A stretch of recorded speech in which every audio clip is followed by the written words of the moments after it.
Et j'analyse les impacts politiques de cette grève avec nos politologues en résidence, Geneviève Tellier et Daniel Bélan. Bonsoir à vous deux. Bonsoir. C'est donc le jour 7 de la grève. Il y a plusieurs services qui sont affectés, dont les passeports. Geneviève, je commence avec vous. Qui a le gros bout du bâton en ce moment? Est-ce que c'est Ottawa ou les syndiqués, selon vous? Bien, sur papier, ça devrait être les syndiqués parce qu'on a un gouvernement minoritaire qui a besoin de l'appui du NPD. Et le NPD, on sait, c'est le parti qui est le proche allié des travailleurs et des syndicats. Mais on se rend compte que l'appui du NPD est peut-être pas si solide que ça. Et c'est pour cette raison-là que finalement, c'est peut-être le gouvernement qui a le gros bout.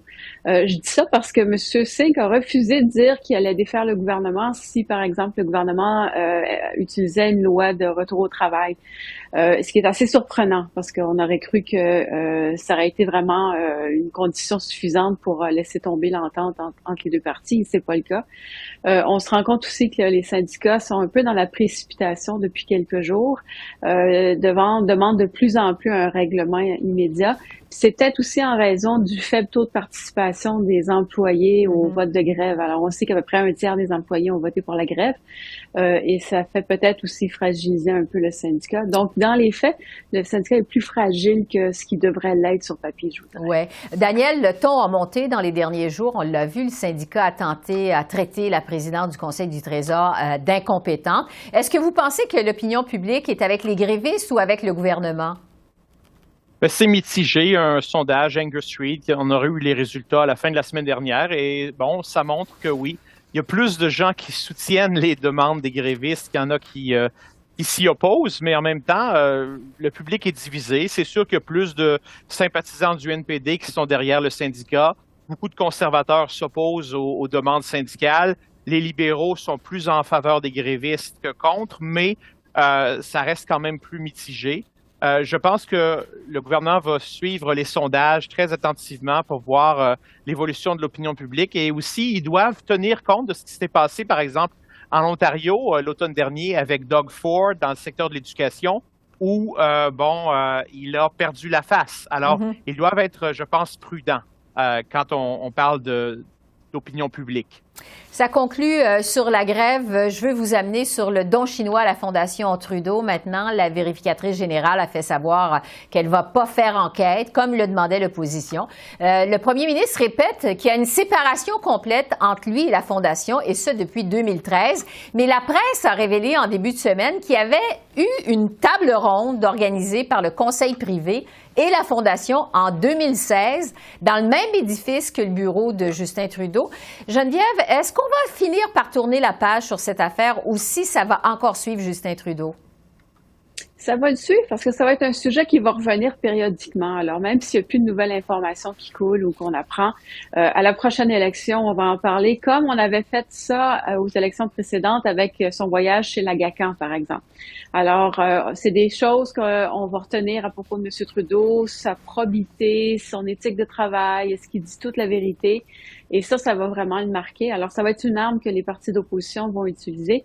Mais je pense qu'il y a d'autres sujets actuellement qui dominent l'actualité. Par exemple, la question de l'ingérence chinoise qui, elle, risque de revenir un peu plus que la question de la Fondation Trudeau. Puis je pense qu'à un moment donné, on a fait le tour de la question. On sait ce qui s'est passé. M. Trudeau nous dit non, j'ai pas de lien, mais on se rend compte qu'il y en a quand même avec la famille Trudeau. Puis je pense qu'à peu près tout le monde s'est fait une tête à ce sujet-là, là, maintenant. Oui, parce que Daniel, Pierre Poilievre dit que Justin Trudeau prend les Canadiens pour des valises en plaidant l'ignorance comme ça. Est-ce que ça vous semble possible que le premier ministre n'était pas au courant de cette rencontre, même si ça se passait dans le même édifice où se trouve son bureau? C'est possible. Vous savez, un premier ministre s'est occupé, ça fait beaucoup de choses. Et bon, ça ne vérifie pas, là, ça n'a pas nécessairement le calendrier de tout ce qui se passe dans le même édifice que son bureau. Mais écoutez, je pense que pour Pierre Poilievre, c'est que parler de la Fondation Trudeau pour la base, là, pour les conservateurs purs et durs, c'est populaire. Ils aiment ça, que Pierre Poilievre critique non seulement Justin Trudeau, mais il ramène toujours cette question-là de la Fondation Trudeau. Mais comme le dit Geneviève, je pense que pour les gens en général, au-delà de la base conservatrice, c'est peut-être pas un sujet qui, en soi, est si passionnant que ça. Alors, je pense que l'ingérence chinoise, ça, c'est un sujet qui est d'intérêt plus général, je pense. Et ça va, comme Geneviève l'a dit, rester probablement dans les conversations Mais la Fondation Trudeau, bon, on apprend des choses, mais c'est pas des révélations là, dramatiques. Là. Ouais, pas quelque chose qui capte l'attention vraiment. Parlons maintenant du dossier du troisième lien à Québec. Bon, on le sait, le gouvernement Legault est revenu finalement sur sa promesse phare la semaine dernière, décision qu'il a donc annoncée la semaine dernière. Mais ça le suit encore aujourd'hui. Bon, il a dû rencontrer ses députés de la région de Québec pour tenter de calmer le jeu. Geneviève, à quel point ce recul de François Legault, je le disais, c'était une promesse hyper importante lors de la dernière campagne électorale, ça risque d'alimenter le cynisme en politique, selon vous? C'est pas la première promesse hyper importante à laquelle on renonce. Moi, je pense à la réforme. Oui, c'est ça. Alors, je pense à la réforme électorale du gouvernement Trudeau, qui, elle aussi, était vraiment importante. Est-ce que ça va rester ou ça va augmenter le cynisme? Moi, je pense que le cynisme des gens va augmenter parce qu'il semble y avoir une contradiction. Jusqu'à l'annonce de la semaine passée, on semblait dire dans l'opinion publique qu'il faut pas y aller de l'avant avec ce projet-là, c'est mauvais pour l'environnement. Maintenant qu'on décide de le mettre de côté, on dit, ben oui, mais vous l'aviez promis. Et donc, c'est ce jeu-là de lutte partisane entre les partis politiques qui, à mon avis, alimente plus le cynisme que le recul en arrière de François Legault, qui nous a quand même habitués à changer d'opinion. On l'a vu beaucoup pendant la pandémie. Puis quand c'est bien expliqué, ça peut se justifier. Une idée qui semblait bonne il y a quelques années peut devenir moins bonne maintenant, mais il faut l'expliquer.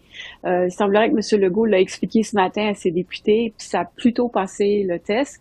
Mais il va falloir l'expliquer à la population, puis après, bon, on verra comment c'est reçu, puis si les partis continuent à avoir cette lutte partisane. Oui, M. Legault qui dit qu'il ne va pas s'excuser. Daniel, plusieurs élus caquistes avaient tout misé, je dirais, sur la réalisation du troisième lien au cours de la dernière campagne électorale. Il y a le ministre Éric Kerr qui avait même dit en 2017 qu'il mettait son siège en jeu. Est-ce que vous pensez qu'il va finir par céder sous la pression, qu'il va devoir démissionner? Éric Je Kerr. sais pas, mais ça, c'est un cadeau, hein, toute cette situation-là pour Éric Duhem et les conservateurs.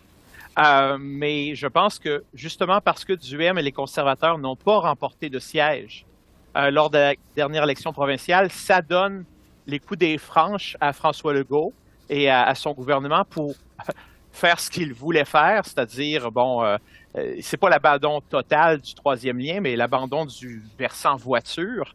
Et peut-être que plus tard, on va abandonner le reste, on ne sait pas. Mais c'est sûr que ça met Éric Kerr dans une situation très difficile. Mais c'est pas le seul. Martine Biron, Bernard Drainville, par exemple, sont dans une situation très difficile. Et on a vu la réaction de Bernard Drainville la semaine dernière, même qu'il a claqué la porte de la période de questions. Le même jour où on discutait de cet enjeu-là.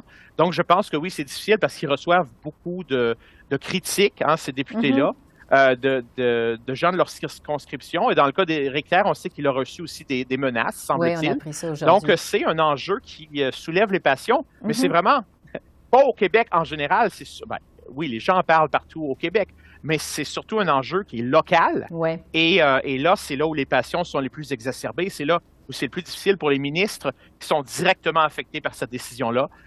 Donc, Éric Kerr, Éric Duhem et Martine Biron, parmi d'autres.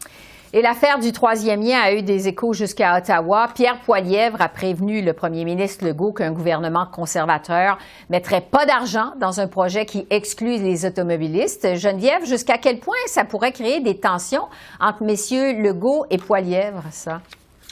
Beaucoup de tensions parce que ce que M. Legault aimait du Parti conservateur, c'était la non-ingérence du fédéral dans les affaires du Québec. Et là, M. Poilievre vient de dire non seulement je vais faire de l'ingérence, mais je vais vous dire exactement ce que vous devez faire. Vous devez mettre des automobiles. Alors ça va être une nouvelle source de conflit. Ça a été une très mauvaise décision de M. Poilievre. D'ailleurs, j'ai encore de la difficulté à m'expliquer pourquoi il a fait cette déclaration-là.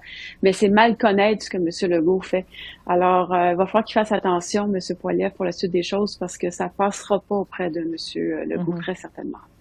Et on n'a certainement pas fini d'entendre parler de ce recul sur ce troisième lien. Geneviève et Daniel, merci beaucoup. Merci. Bonne soirée.